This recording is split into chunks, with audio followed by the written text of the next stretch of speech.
Hey guys, welcome to my channel. Today, we're going to take a look at another horrible case with you, the Sumner family case. Buried alive, the worst betrayal is the betrayal of a loved one who enjoyed boundless love and trust. However, despite all the pain, bitterness, resentment, and disappointment, many still cope with it and go on with their lives. But what if the betrayal is learned on the deathbed, and the realization of this becomes the last thing that a person experiences in their life? That's what the horrifying story of the Sumner family is about. This case struck to the heart and brought to tears even experienced criminalists with a huge experience who in their practice have seen everything, except that the subhumans who committed this heinous crime, despite the initial death sentence passed on them, are still alive and are actively trying to appeal the court's decision. But let's look at this story from the beginning and try to understand how it came to be that a young girl, whom the spouses Sumner loved and cared for as their own daughter, decided to deal with them in the most brutal way. High school sweethearts James, or simply Reggie Sumner, and Carol Ford were born and raised in Charleston, South Carolina. They were the same age, knew each other since childhood, went to the same school, and were in the same grade. Over time, their friendship and childhood affection grew into sympathy. School children themselves did not notice how they began to get closer. In 1959, when the teenagers were 15 years old, a romantic relationship between them began, and they started dating. Friends noted how beautiful and harmonious a couple they were, and in the home archives of James and Carol later in life, they kept their joint photos where they are young, happy, and ahead, as it seemed to them at the time they were waiting for a long and happy life. For both of them, it was the first time in their lives that their feelings were strong and mutual. The young people were practically inseparable, both in and out of school, and seriously considered getting married as soon as they turned 18. Their parents approved of their children's choice and were not against their marriage. But life had a very different outcome. A long separation. In 1962, the lovers graduated from high school, but they did not have time to get married because a few months later, James was called up for military service in the Army. He and Carol decided to postpone the celebration until his return home and also agreed to write each other regular letters. Time passed, the separation dragged on, and in the mid-60s, the young man was sent to a hot spot in Vietnam, after which contact with him was cut off. Carol didn't even know if her lover was alive because he stopped writing to her. Carol decided to continue her studies, at the same time getting a job at the Charleston Air Force Base. A few years later, she married, but the first marriage soon broke up, and the spouses did not have common children. In 1975, the young woman married a second time to a certain Richard Ford, from whom in 1977, she gave birth to their only child, a daughter, Rhonda. However, the second marriage was also unsuccessful because the spouse abused hot drinks and regularly raised his hand on his wife. Toward the middle of the 80s, Carol could not stand the constant abuse from her husband, took her daughter, and filed for divorce. But Richard did not leave his ex-wife alone and literally pursued her, trying to spoil her life. And in 1987, he succeeded. He bought a handgun with ammunition, and after another reception of a large portion of alcohol, went to the ex-spouse to deal with her. Alfred rang the doorbell, and Carol, unsuspecting, opened it for him. Behind her in the room was 10-year-old Rhonda, but the presence of his daughter did nothing to deter the drunken father, who pulled out a gun and shot Carol several times right in front of the child. He then got into his car, drove to a deserted area, pulled out his gun, and fired the remaining bullet into his temple, dying on the spot. Carol was lucky to survive because the sound of gunshots and the desperate cries of the child were heard by neighbors who promptly called an ambulance and the police. The young woman was on the verge of death. She lost a lot of blood, and for several days her condition was assessed as critical. She underwent a number of complex operations, blood transfusions, and gradually recovered, except Carol became completely blind in her right eye and was left disabled for life. Toward the end of the 90s, her health again seriously deteriorated. She did not feel well, noticeably lost weight, suffered from severe pain and weakness. Having undergone a full examination in the hospital, she heard a disappointing diagnosis: liver cancer. As it turned out, then in 1987, when doctors were fighting for her life, her body was accidentally carried the hepatitis C virus, which Carol did not suspect and did not treat the disease. As a result, the virus that affected her liver destroyed it for years, leading to cancer. However, thanks to treatment and properly selected supportive therapy, Carol's condition was stabilized. She had to take her prescribed medications daily for the rest of her life, as well as undergo regular medical checkups to make timely adjustments to her treatment. Carol lost her job at the Air Force Base after suffering severe gunshot wounds. Now that cancer was added to her disappointing diagnoses, she was unable to work physically or beyond on her feet for long periods of time. So Carol took a job as a call center operator for a cable TV company in her hometown of Charleston. As for James, once in Vietnam, he didn't have a chance to report for a long time.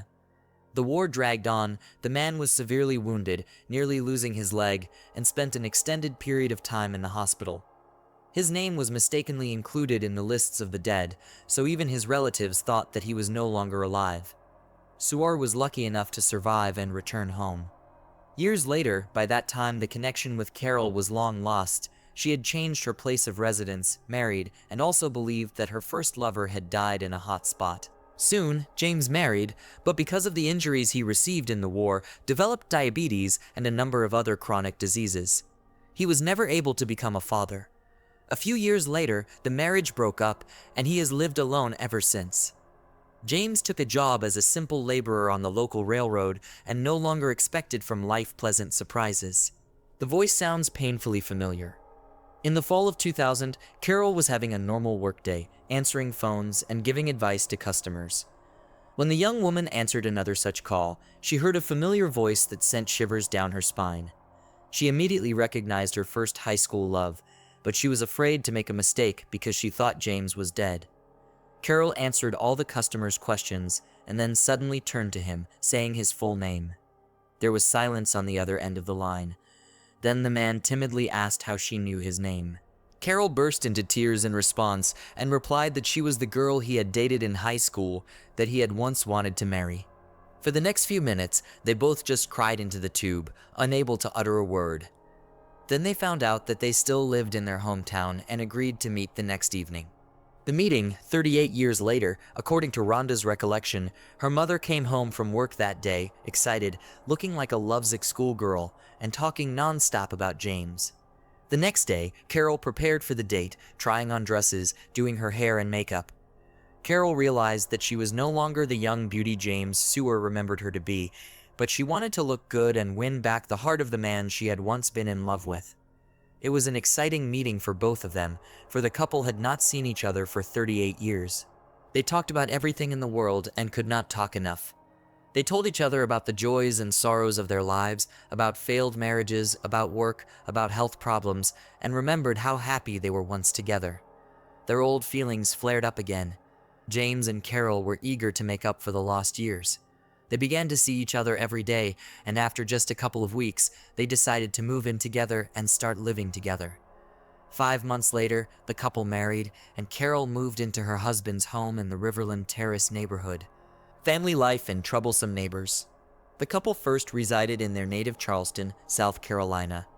They were in love, happy, engaged in the arrangement of everyday life, and reverently cared for each other because both were not old and had health problems. Next to the couple lived the Cole family, with whom James had been acquainted for many years.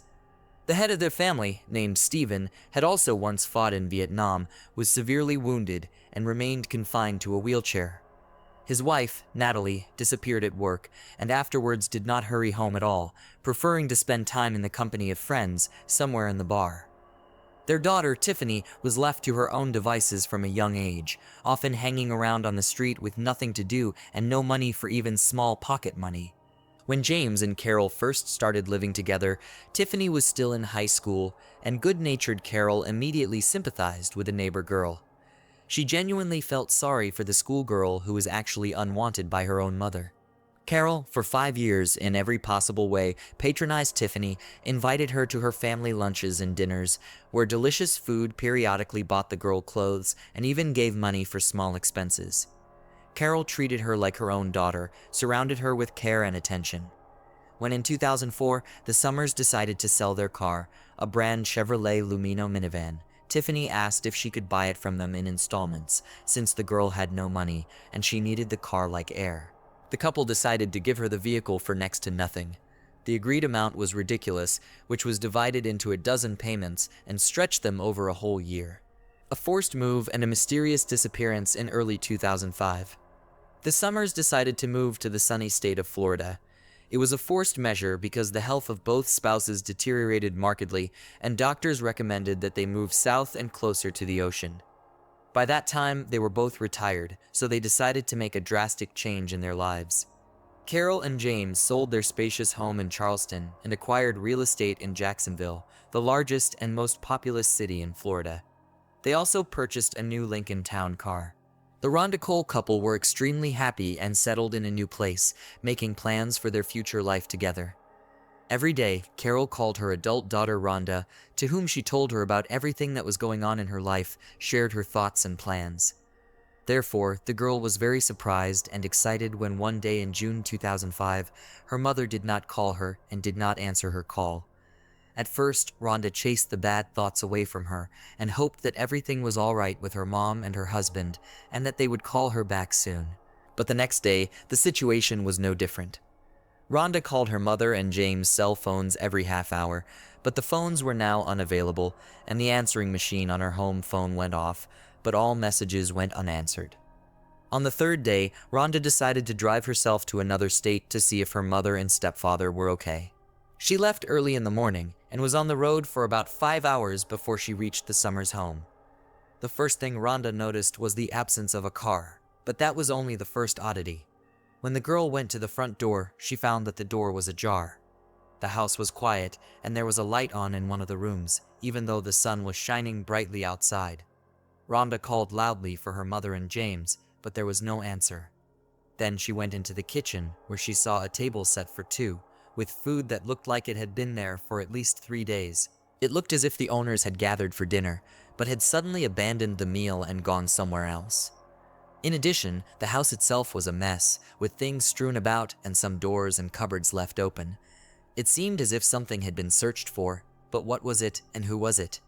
In the couple's bedroom on the bedside table, there were some medications that were vital to them. There were their mother's cancer pills, which she took 3 times a day, and a bottle of insulin, which James took by the hour. In addition, the couple's cell phones were completely dead. Rhonda realized that without their medications and cell phones, her mother and stepfather could not leave the house, let alone leave their home for a long time. So she immediately contacted the police to report the incident. Strange imposters, the couple in their car, were promptly put on the wanted list, and all bank cards belonging to Carol and James were blocked. The same day, the first few days of the search yielded no results, and it was not possible to find the summoners themselves or any witnesses hot on the trail. However, on June 12th, several events occurred at once, which allowed the police to get on the trail of the criminals. First, a man called one of the banks who introduced himself as Mr. James Sumner and complained that his card was blocked and he could not withdraw cash. Upon checking the card information, the bank employee immediately suspected something wrong. He offered Mr. Kenny Sumner to contact personally the nearest bank branch to settle the problem, but the man simply hung up. At the same time, almost a few minutes later, from the same number but already in another bank, a woman called from the same bank who introduced herself as Mrs. Dance Carol Sumner and reported a similar problem with the blocking of the card. When offered to come to the bank in person, she categorically refused, saying that she could not do so for health reasons, but was in dire need of money right now and asked to return access to her savings, which of course was refused. The information about the calls, as well as the recordings of the phone calls themselves, were immediately handed over to the police. On the same day at the station, they were played to Rhonda, who stated with certainty that the voices did not belong to her mother and stepfather. This was obvious from the beginning because both spouses were in their 60s and the voices sounded too young. A few days later, the missing couple's car was found abandoned on a deserted road in a wooded area. No traces of blood and struggle were found in the cabin, but in the trunk, experts found hair and sweat marks, which as it turned out belonged to both spouses. It became clear that the owners had been taken away in the trunk of their own car, and there was little chance of finding them alive. When the police checked the couple's bank transactions, it turned out that money had been withdrawn from their cards several times after the summoners had stopped contacting their daughter. After reviewing the ATM surveillance footage, it was discovered that the money had been withdrawn by a young man who could not be immediately identified. In addition, a request was made to trace all calls from the number from which the imposters called the bank. The SIM card itself, as it turned out, was bought without a contract with prepaid time shortly before the disappearance of the spouses. It was not possible to establish the name of the buyer in this case, but it was learned that on June 6th, a call was made from this number to a car rental company. As it turned out, a guest of one of the hotels rented a car, a brand Mazda RX-8, in the name of Tiffany Cole, and it was on this car later an unknown young man drove to Adams, where he withdrew money from cards belonging to the Summers. He withdrew $1,000 from the woman's card and almost $3,000 from her husband's card. Thanks to beacons built into all rental cars to track their location, investigators were able to find out that the already mentioned Mazda RX-8 parked at a hotel in Charleston. There was promptly dispatched a capture team which literally broke into the room where the attackers were resting, celebrating their impunity. The room was literally littered with packages and receipts from various stores, and among the purchases were clothes, gadgets, video games, cosmetics, perfumes, and a lot of expensive alcohol. Inside was a girl and two guys who were clearly not expecting visitors from the police. They were 23-year-old Tiffany Cole, her 24-year-old boyfriend named Michael J. Jackson, and 19-year-old Alan Lyndall Wade. The young men looked surprised, confused, and even scared as handcuffs were snapped on their wrists. All three were taken to the police station and placed in different rooms for questioning. But at first, they pretended not to understand what they were accused of or simply remained silent. A search of the room also turned up the Summers bank cards, a laptop belonging to the couple, some of Carol's jewelry, James's expensive coin collection, the keys to their Lincoln Town car, and pawn shop receipts in the name of Tiffany Cole. As it turned out, part of the stolen jewelry Mrs. Sumner Tiffany managed to pawn, and the money spent with friends. After several hours of interrogation, when the irrefutable evidence found in the hotel room was presented, Tiffany was the first to speak. The girl sobbed and claimed that she and her friends had robbed the elderly couple, but did nothing else to them, and then went on the run and started spending other people's money. She also admitted that there was another guy with them, 19-year-old Bruce Kent Nixon, to whom they paid $300 for help and never saw him again. As it turned out, Bruce really agreed to go to the crime, for they promised him a fixed amount, and after that, he spent all the money on illegal substances. Finding the guy was not difficult because he lived in the same Charleston and did not even think about running or hiding. He was arrested right at his parents' house. A careless phrase and a devious plan. Bruce once realized how the committed crime could turn out for him, and therefore agreed to cooperate with the police to avoid the death penalty. What the young criminal told caused horror and frost on the skin. It all began in May 2005 when Tiffany went to the Summers to give them the next payment for the car bought 6 months ago. The girl always went to them personally because hospitable Carol and James invited her to stay for a night or a few days, fed her delicious food, and even spoiled her with gifts. If she came with friends, there was always room for them in the house and at the table. This time, Tiffany arrived with her new boyfriend, and both of them were kindly invited to dinner. Since the time was late, the couple stayed overnight at the Summers' house. During the meal, the Summers talked about how they settled in the new place, and Carol inadvertently mentioned that they had almost $100,000 left after the sale of the house in Charleston, so they could live for themselves in their old age, not deny themselves anything and not worry about anything. With that phrase, Carol effectively sentenced herself and her husband to death. Tiffany and Michael looked at each other, and during the night while at the couple's house, they began to make plans on how they could get their hands on this impressive sum of money. In the morning, they said goodbye and returned to South Carolina, where in a couple of weeks they found accomplices, distributed the roles and responsibilities of each, and began to realize the plan. The heinous confessions of criminals. On June 6th, Tiffany rented an inconspicuous car, and Bruce and Alan stole 4 shovels from somewhere. Together, they drove to the suburbs of Jacksonville, where they chose a deserted spot in the woods and began digging a deep hole that would become the grave of the Sumner couple. On the morning of July 8th, Tiffany bought rope and duct tape at a hardware store, which she gave to her accomplices. That evening, Bruce and Alan knocked on the door of the prospective victim's home, pretended to need help, and asked to be allowed to make one call from their home phone.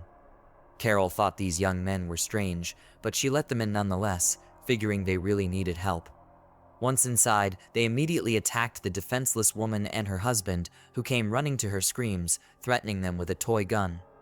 The couple's hands and feet were tightly bound with duct tape, blindfolded, and questioned about money and valuables in the house. Under torture and death threats, the couple gave the intruders all the details of their bank accounts and the PIN codes of their cards, hoping that their lives would be spared. But as soon as the bandits received the necessary information, 2 more people entered the house. They helped drag the couple into the backyard of the house and stuff them into the trunk of their family car.